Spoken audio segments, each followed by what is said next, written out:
did you see it? James Harden and the Sixers. Big Perk, talk to me. Better together, beating the T-Wolves 133-102 in Harden's debut with his new team finishing with 27, 8 rebounds, 12 assists to become the first player with at least 25 points and 12 assists in his first game with 3 teams. Then Sunday, Harden had 29, 10 rebounds, 16 assists in a 125-109 win over Stephen A's sorry Knicks. Joel Embiid scored 37 and had strong words for what he saw in the duo.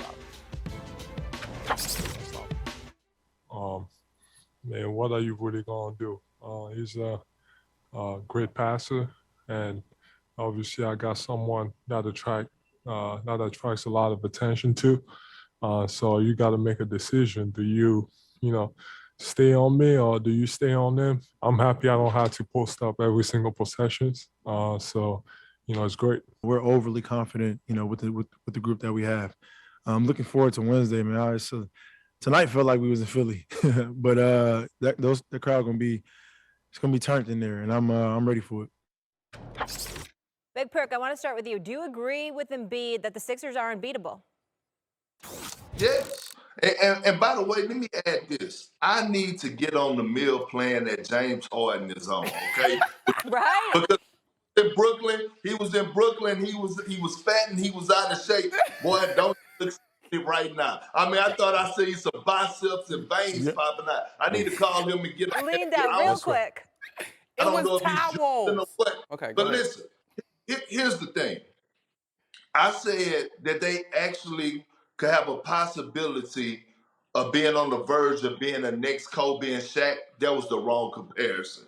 I'm looking at Magic Johnson and Kareem Abdul-Jabbar right now. I mean, just because of James Harden facilitating, it's enough that people have to deal with Joel Embiid, by the way, who shot 30-plus free throws last night in the game, who fouled almost every big out of the game. When you put those two together, and when it comes to late game situations, pick and rolls, clearing out the side, going two-man game, I don't know who in the hell could stop those two. They had trouble stopping just Embiid. Back 2 years ago, they had trouble stopping just James Harden. Now you have a motivated Embiid, a motivated James Harden, and you telling me that somebody in the league, a team in the league, could actually stop those two? I don't see it. Matter of fact, I'm gonna go right now on the limb after 2 games and say this.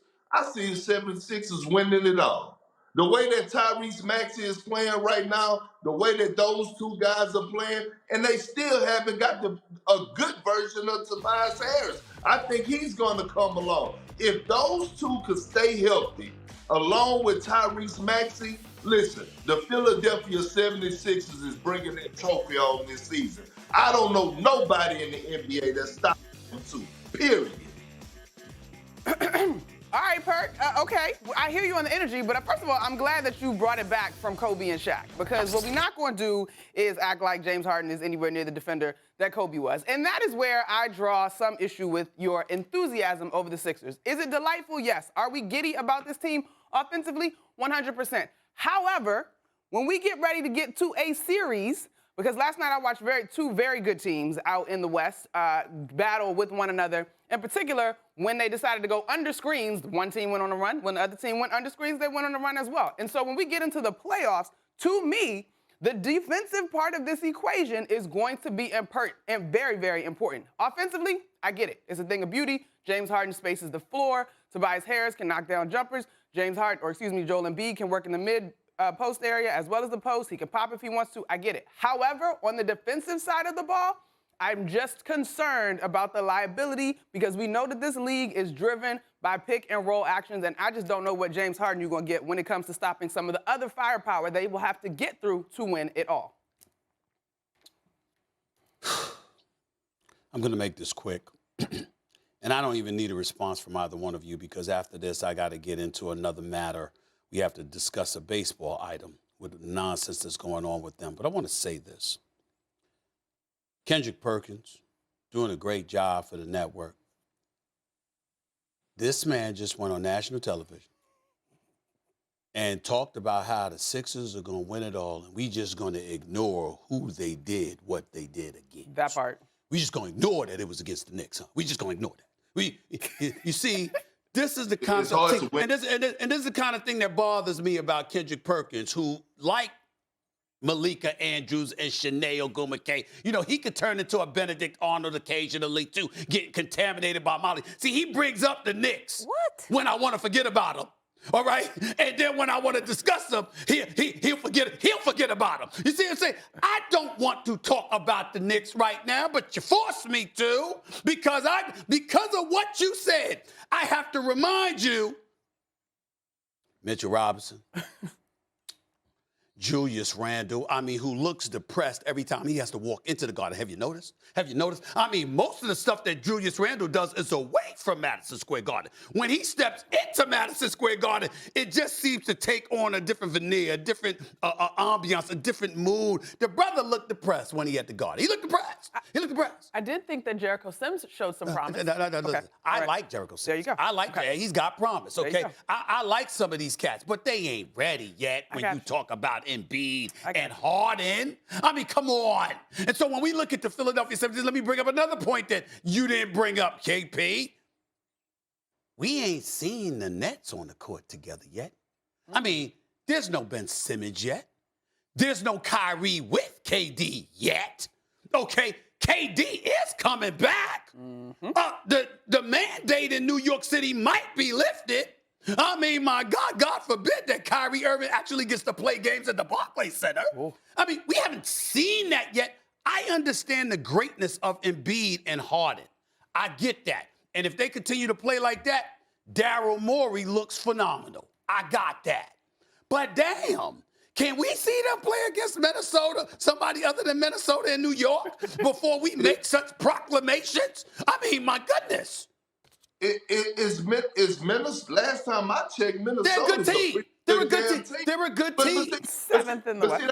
That's the problem. That's the problem you and I have, is that you don't realize that it is hard to win in the league. Okay, it is hard to win in the league. Who said that we don't know that? Okay, well, you the one acting like you because you. I said Minnesota. They're the seventh seed in the Western Conference. Because you're sitting up here telling me about who they played against. See, what I look at is it's not what you do, it's how you do it. And I'm talking about in the sample size. I don't give a damn if they was playing against me, you, Monica, Molly, and you can even throw. You are absolutely right. That's where the difference between us is. You're absolutely right, because if they were playing against us, I don't think it's a challenge. My point in telling you this is, in this small sample size, and they haven't even been together long, it's only going to get better, Stephen. And who they going to be playing against? Better people. You keep bringing up Ben Simmons. When is he going to play? Okay, wait a minute, Perk. Okay, let's take the Nets out of the equation. You don't think at all that this is a little bit of a honeymoon phase and everything is everything, considering the caliber of teams that they just beat? Because you got to acknowledge, Perk, it's going to get tougher. And that's when the rubber hits the road. Monica, let me say something. This is the first time in a long time that we have seen a guard this talented, a guard, and a big this talented come together.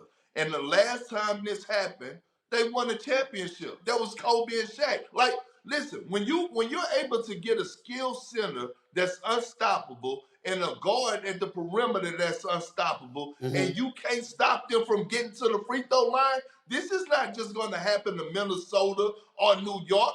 This is going to happen to everybody. KP, hey, hold on a second. Let's take your examples. Shaq and Kobe won 3 straight. They also got annihilated by, let me finish. They also got annihilated by San Antonio one year. We look at you guys in Boston. You won the title in 2008.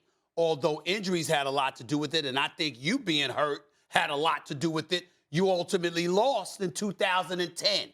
There are teams with greatness, particularly from the guard spot and the big man spot, who have lost.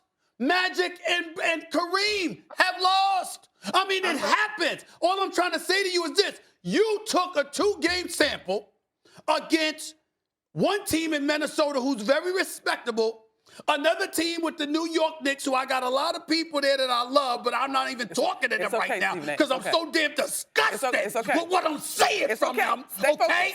Losing 9 of their last 10. Don't even get me started on them damn Knicks. I'm just pissed off. But the point that I'm making is, no matter how great, and we know that James Harden is great, Joel Embiid is great, neither have won a championship yet. Championship experience comes into the equation. Right. You said they gonna win the champ. You did take a big jump, Perk. Last word here, Perk, and then we got to roll. Perk, don't run close it out. We'll be back. We'll be back. Yeah, I'll be back, Mr. T. I'll be back. That's fine. I'll be back. Ain't nobody scared of you. I like your change, Perk. All right. Guys, we got to leave it there. The Nets.